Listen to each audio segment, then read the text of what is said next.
O vídeo já vai começar, mas antes, não se esqueça de se inscrever e ativar as notificações.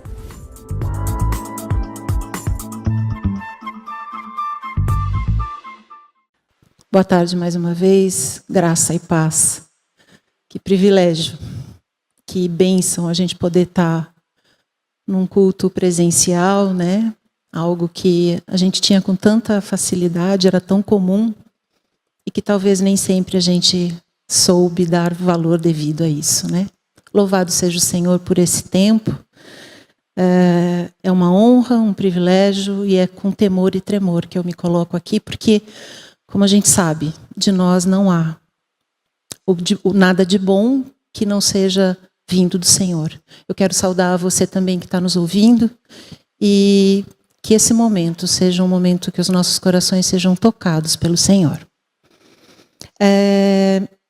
Antes da gente começar, eu vou fazer uma pequena oração. Só me acompanhem, por favor. Deus bendito, nós exaltamos o seu nome. Nos prostramos diante do Senhor, Pai, sabendo que é do Senhor, é das tuas mãos que nós recebemos todo o bem. Nós estamos aqui, Senhor, como filhos teus, clamando ao Pai, que o Senhor, ó Deus, supra as nossas necessidades, que o Senhor, ó Deus, fale aos nossos corações, que o Senhor nos dê, Pai, da tua graça, do teu amor, do teu poder, Senhor, para ouvir, obedecer e, ó Deus, viver na tua presença e na tua palavra. Nós oramos em nome de Jesus. Amém. Nós vamos fazer uma leitura bíblica. Eu vou fazer aqui sozinha, só para a gente ser um pouco mais ágil. O texto bíblico é o texto de Êxodo, capítulo 32, os versículos de 1 a 10. Depois nós vamos ler do capítulo 33, o 1 ao 5, e o 14 e o 15. Diz assim a palavra do Senhor. Mas vendo o povo que Moisés tardava em descer do monte, acercou-se de Arão e lhe disse: Levanta-te, faze-nos deuses que vão adiante de nós, pois quanto a este Moisés, o homem que nos tirou do Egito, não sabemos o que lhe terá sucedido.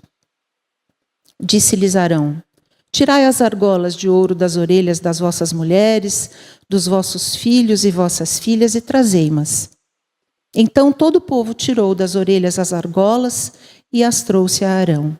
Este, recebendo-as das suas mãos, trabalhou o ouro com buril e fez dele um bezerro fundido. Então disseram: São estes, ó Israel, os teus deuses, que te tiraram da terra do Egito. Arão, vendo isso, edificou um altar diante dele e, apregoando, disse: Amanhã será festa ao Senhor. No dia seguinte madrugaram e ofereceram holocaustos e trouxeram ofertas pacíficas. E o povo assentou-se para comer e beber e levantou-se para divertir-se. Então disse o Senhor a Moisés: Vai, desce, porque o povo que fizeste sair do Egito se corrompeu e depressa se desviou do caminho que eu lhe havia ordenado. Fez para si um bezerro fundido e o adorou e lhe sacrificou, e diz: São estes, ó Israel, os deuses que te tiraram da terra do Egito. Disse mais o Senhor a Moisés: Tendo visto este povo, e eis que é povo de dura cerviz, agora, pois, desce, deixa-me, para que se acenda contra eles o meu furor, e eu os consuma, e de ti eu farei uma grande nação. O capítulo 33, de 1 a 5, diz assim: E disse o Senhor a Moisés: Vai, sobe daqui, tu e o teu povo que tiraste da terra do Egito, para a terra a respeito da qual jurei a Abraão, a Isaque e a Jacó, dizendo: A tua descendência a darei. Enviarei o anjo adiante de ti. Lançarei fora os cananeus, os amorreus, os heteus, os ferezeus, os heveus e os jebuseus.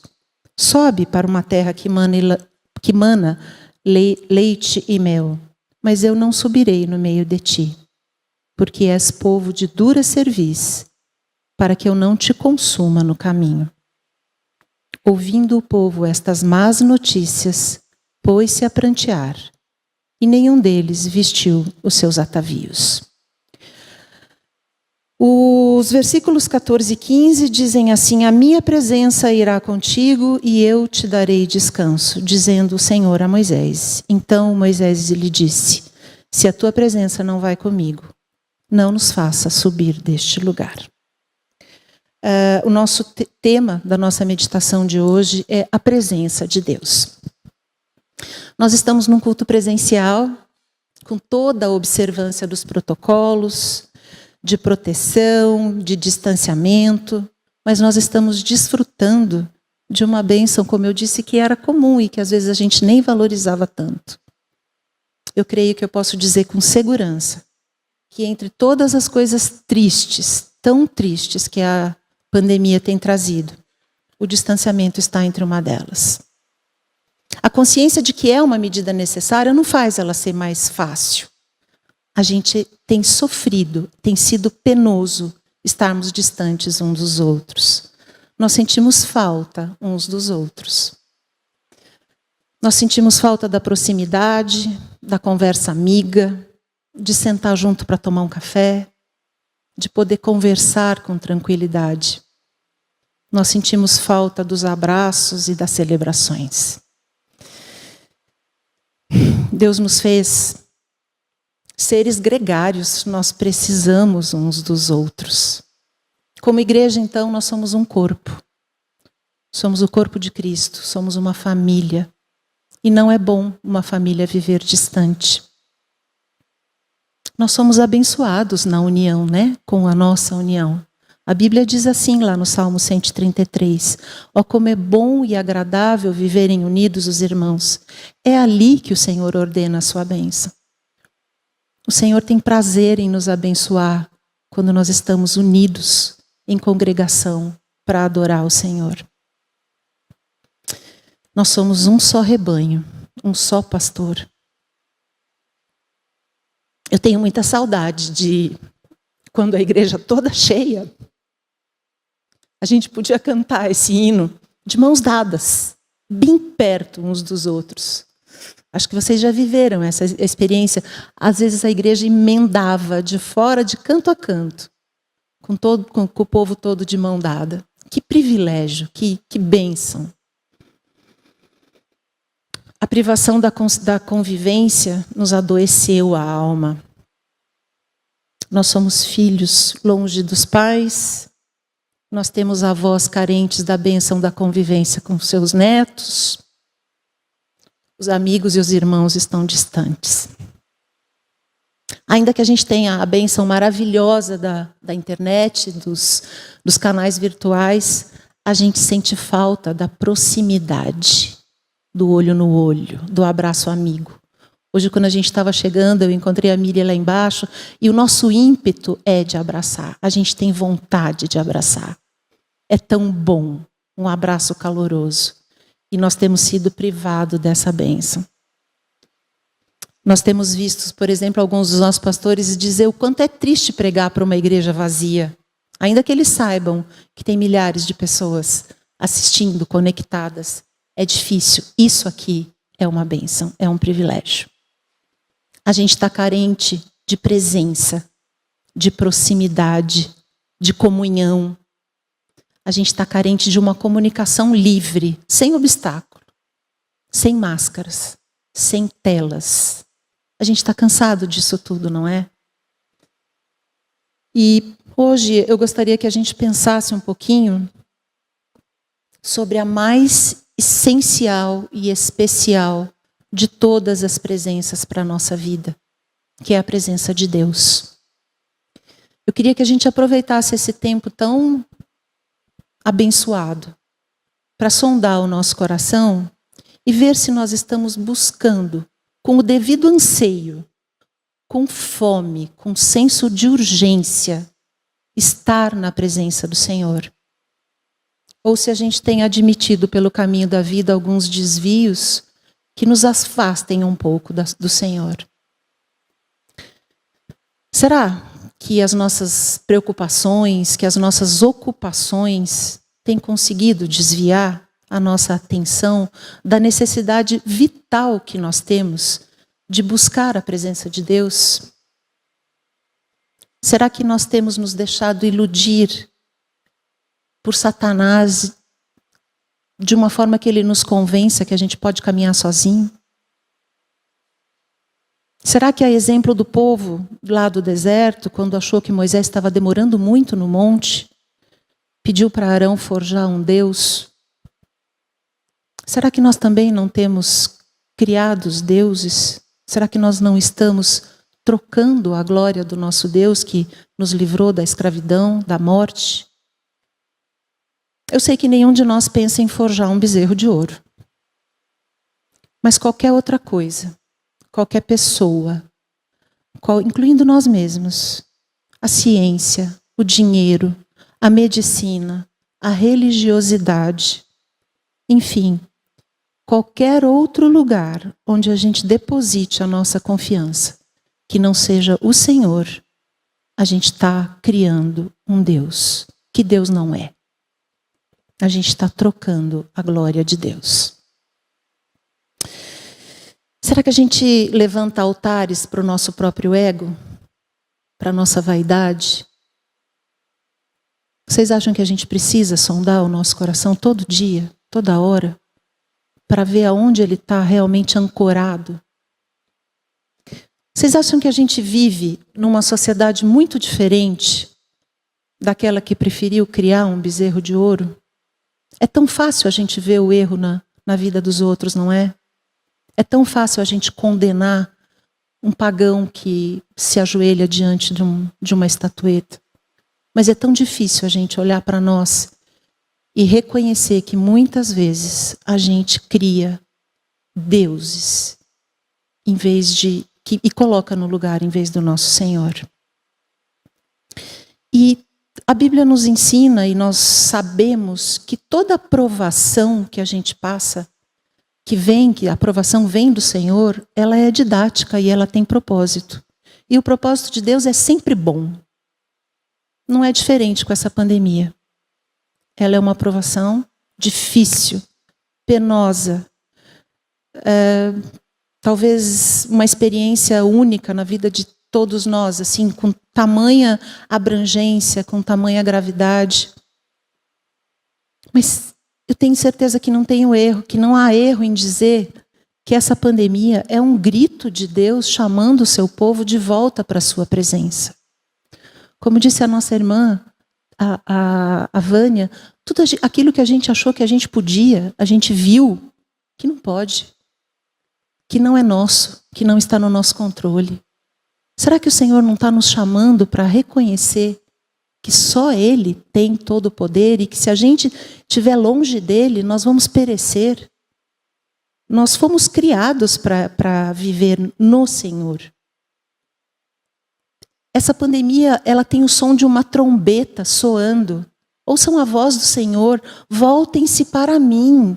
Eu sou o Deus de vocês, não se deixem enganar. Não há vida em vocês longe de mim. E vocês têm se afastado da minha presença. Vocês concordam que o nosso mundo caminha cada vez mais distante do Senhor? Quanto nós precisamos nos voltar para o Senhor? Meus irmãos, se você tirar um peixe da água, ele morre. Se você tirar uma árvore da terra, ela morre.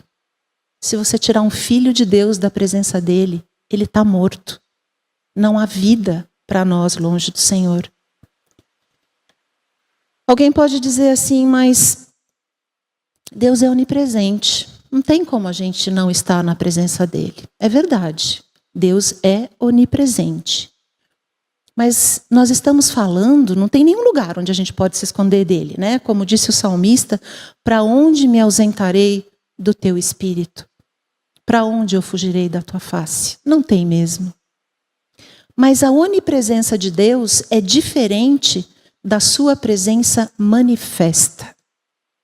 A presença manifesta de Deus é para os que o buscam, para os que o buscam, com coração desejoso, quebrantado, ansioso, clamando pela sua presença. E essa verdade, a palavra atesta lá em Jeremias, no capítulo 29, no versículo 13. Buscar-me-eis e me achareis quando me buscardes de todo o vosso coração. Eu serei achado de vós e eu farei mudar a vossa sorte.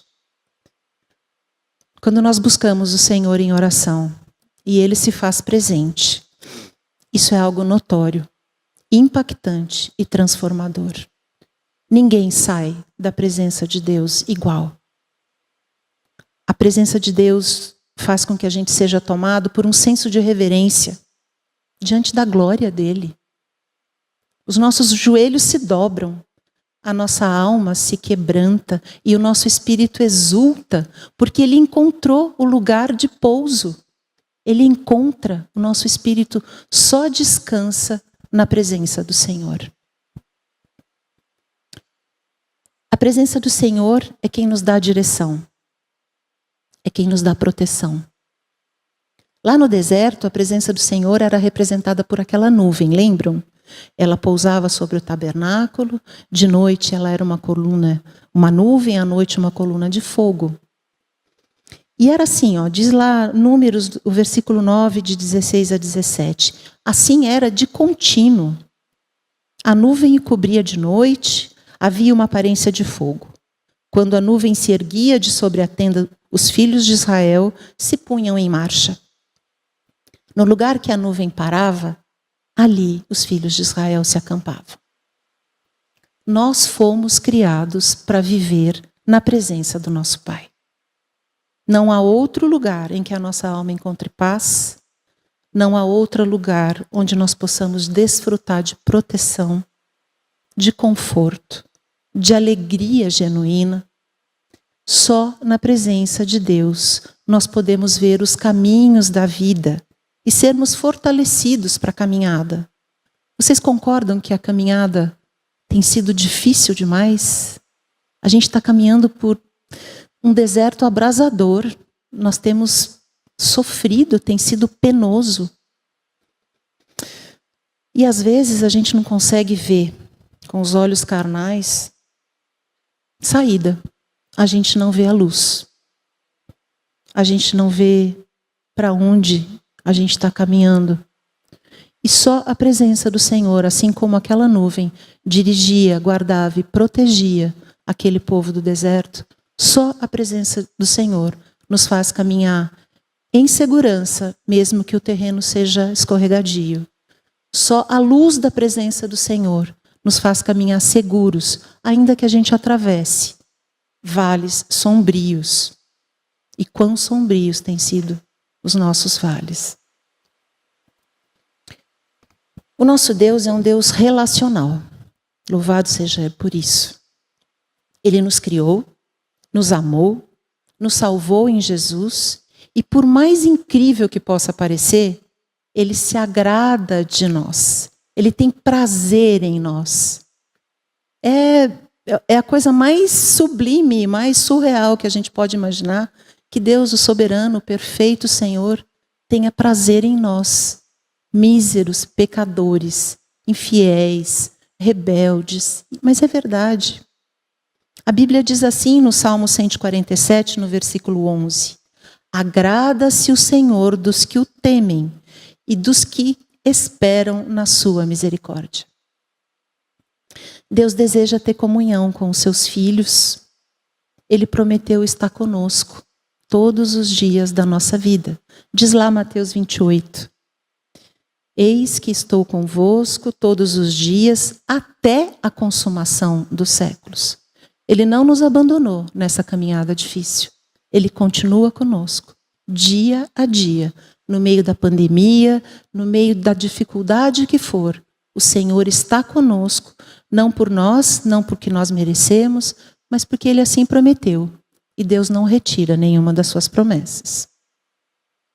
Jesus Cristo, antes de voltar para o céu, Ele disse assim para os seus discípulos: na casa do meu Pai há muitas moradas.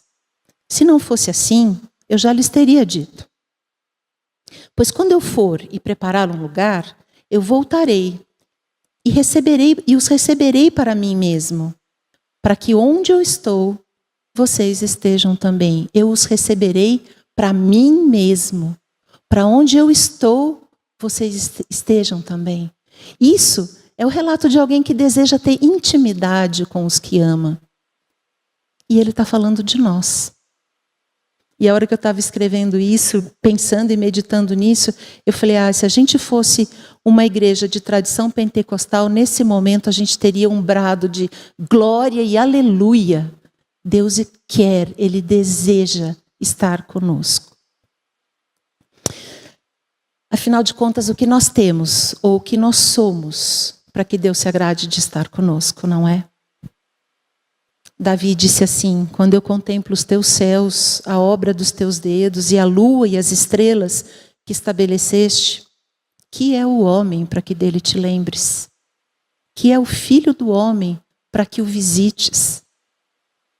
E Deus, o soberano, Rei dos céus e da terra, Ele visita os seus filhos e Ele faz morada naqueles que o buscam.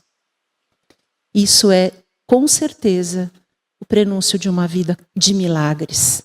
Se o Senhor está conosco, se nós estamos na presença dEle, nós viveremos milagres como viveu o povo de antigamente. Porque o Senhor, o Deus deles, é o nosso Deus e Ele não muda. Voltando a sondar o nosso coração, será que nós podemos dizer que nós temos andado na presença de Deus de verdade?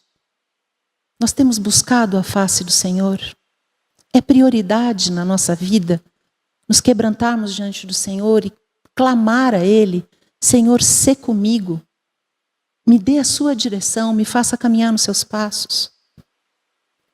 Nós temos tido tempo de comunhão com Deus, uma comunhão livre de obstáculos, livre de máscaras, uma comunhão sincera, de confissão, de clamor pela presença dEle. Como que têm sido as nossas orações? Será que a gente pode dizer, como disse Elias a Obadias, tão certo como vive o Senhor dos Exércitos, perante cuja face eu estou? Ou será que a gente pode dizer, como disse Eliseu a Naamã, tão certo quanto vive o Senhor, em cuja presença eu estou? Meus irmãos, é preciso que a gente reconheça e confesse que nós somos o mesmo povo de dura cerviz, lá da antiguidade. Aquele que é tão fácil a gente julgar os erros. Nós conhecemos o Senhor, nós somos cuidados por Ele dia a dia, com um amor imerecido. Nós temos recebido das suas mãos bênçãos sem fim, mas nós somos rebeldes. E tantas vezes nós desobedecemos os seus mandamentos. Quando Jesus Cristo foi questionado qual é o maior mandamento, ele respondeu: amarás o Senhor teu Deus de todo o teu coração, de toda a tua alma e de todo o teu entendimento. Será que a nossa vida tem sido assim? Será que realmente é esse lugar que o Senhor ocupa na nossa vida? É fato que nós temos miseravelmente a mesma propensão para abandonar o Senhor e trocá-lo por outros deuses que deuses não são. Quantas vezes nós nos deixamos enganar pelas falsas alegrias do mundo, esquecemos que nós somos herdeiros das promessas mais preciosas e eternas que o Senhor nos deu? Aquele povo, quando ele se rebelou e estava cansado de esperar Moisés e achou que aquele homem que ia tirar, nós não sabemos dele, Moisés estava recebendo da parte de Deus os mandamentos que eram para eles e que são para nós a receita de uma vida plena em Deus. Ou quantas vezes nós deixamos ficar embaçada na nossa memória a história da nossa redenção? Nós custamos para Deus a vida do Filho dele. E ele não desistiu de nos amar e de nos salvar. Foi o sangue de Jesus que pagou pela nossa vida, pela vida eterna, que nos redimiu da morte. E foi para viver a plenitude da vida, que só existe na presença de Deus, que nós somos escolhidos por Ele. E é para glorificar a Deus e gozá-lo para sempre que nós existimos. É esse o fim principal do homem, não é? Não foi assim que nós aprendemos? Quando Deus viu a corrupção daquele povo, como nós lemos na palavra, e que eles já tinham se desviado do caminho que ele havia ordenado, Deus se irou muito e disse que os consumiria. E Moisés intercedeu por aquele povo. E o Senhor voltou atrás e desistiu de matá-los imediatamente. Mas ele apresentou uma sentença talvez mais horrorosa do que dizimá-los. Aquele povo recebeu a pior das notícias. Deus se retiraria deles. Nada é pior do que estar longe da presença de Deus. Nada. E diz o versículo 4 do capítulo 33, que ouvindo o povo aquelas más notícias, se pôs a prantear. E nenhum deles vestiu os seus atavios. Eles choraram pelo pecado cometido. Será que nós temos chorado pelo nosso pecado? Será que nós temos de fato pranteado diante de Deus, pedindo perdão pelas vezes que nós o ofendemos, que às vezes nós desobedecemos e somos rebeldes? Porque só o pecado não confessado e abandonado é capaz de separar um filho de Deus da presença de Deus. A boa notícia é que o nosso Deus, como diz a palavra, é longânimo e assaz benigno e tem prazer em exercer misericórdia. Glória ao Senhor. Ele acolhe todo filho que arrependido volta para casa, como a gente vê na parábola do filho pródigo. Deus se alegra em nos dar novas chances de recomeçar. Tantas vezes a gente erra a caminhada. E a palavra diz que quando os nossos passos se desviarem para a esquerda ou para a direita, nós ouviremos uma voz atrás de nós dizendo: andai por aqui, esse é o caminho. É muita graça, é muita misericórdia. Deus não desiste de nós. Ele é fiel às suas promessas, embora a gente seja tão infiel na nossa parte, né, da aliança, da aliança eterna que Ele fez conosco. Como Pai amoroso que Ele é, Deus deseja que nós desfrutemos da plenitude de bênçãos que Ele tem para nós. Ele nos chama para descansar nele. Vocês acham que a gente está precisando de descanso? Acho que nossa alma está cansada. Tem sido fácil acordar, às vezes, de manhã e falar: nossa, ainda está tudo desse jeito. E aí, se a gente se perde e dá muita atenção às notícias, a gente é envolvido num lamaçal de dor, de tristeza, de angústia. A dor do outro é a nossa dor. A gente está precisando de descanso? Tá. A gente está precisando de direção? Mas a gente não sabe por onde o nosso país está caminhando, né? Parece que está tudo desgovernado. De proteção, de consolo. Nós precisamos de consolo. Nós precisamos de paz. Nós precisamos de alegria. Mas sobretudo o que nós precisamos que Deus perdoe a nossa rebeldia e nos demova da insensatez da desobediência. Nós precisamos clamar para que Deus forge em nós um coração cada dia mais convertido a Ele, mais maleável ao seu mandar, mais pronto a obedecer. E tudo que nós precisamos, tudo que um filho de Deus precisa, ele encontra em Deus e encontra abundantemente. Não tem uma necessidade de um filho de Deus que não seja suprida na presença dele. E é preciso que a gente busque com toda a nossa alma, com todo o coração, a bendita presença de Deus. E aí, como a gente faz isso? Se Ele é onipresente e se nós estamos falando de uma presença manifesta de Deus. Nós buscamos a presença manifesta de Deus em oração, em leitura da palavra, com disciplina, com intencionalidade, desejando de fato que o Senhor se revele a nós.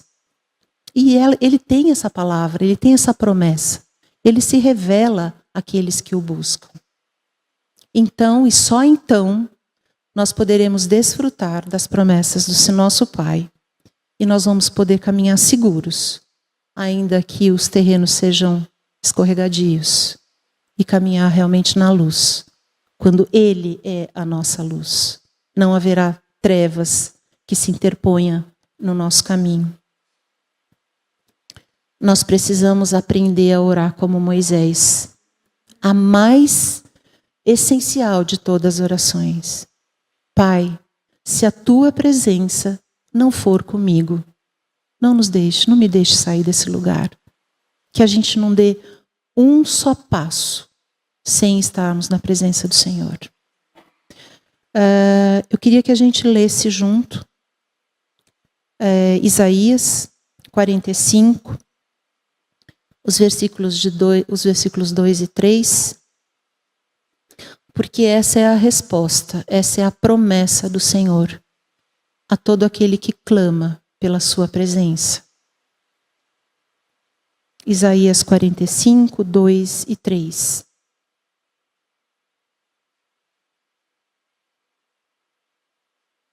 Podemos ler? Eu irei adiante de ti, endireitarei os caminhos tortuosos, quebrarei as portas de bronze e despedaçarei as trancas de ferro. Dar-te-ei os tesouros escondidos e as riquezas encobertas, para que saibas que eu sou o Senhor, o Deus de Israel, que te chama pelo teu nome. Que hoje a gente possa sair daqui com essa certeza de que se nós buscarmos ao Senhor, Ele se deixará achar. E que há tesouros encobertos, riquezas em Deus, que são nossas, que Ele preparou para nós, para que a gente possa tomar posse de tudo aquilo que Ele fez por nós. Que assim seja. Que o Senhor nos abençoe com a sua santa presença. Amém.